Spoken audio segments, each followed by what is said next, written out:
auscultación del tórax consiste en la exploración auditiva de los ruidos, tanto normales como anormales, que se producen en el aparato respiratorio.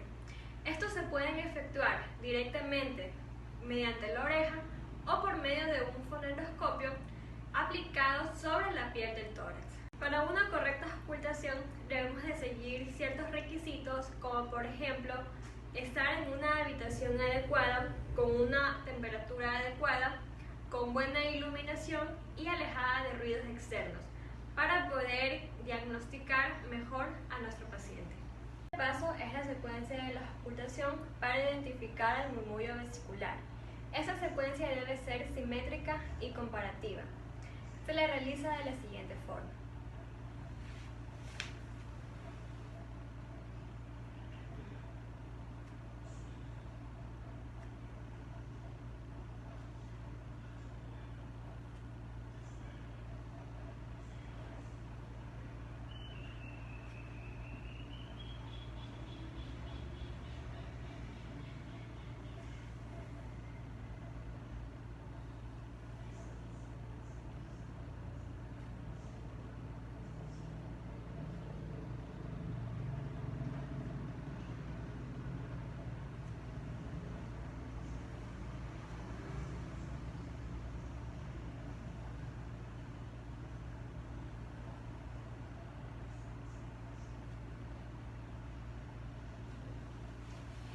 Para la auscultación de la pared posterior del tórax, solicitamos que el paciente coloque su mano derecha sobre su hombro izquierdo y su mano izquierda sobre su hombro derecho, para así poder auscultar y evitar chocarnos con la escápula del paciente.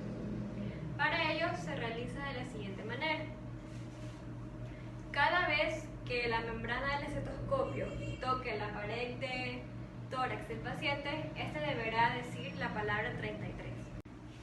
33, 33, 33, 33, 33, 33, 33, 33, 33, 33, 33, 33, 33, 33, 33, 33,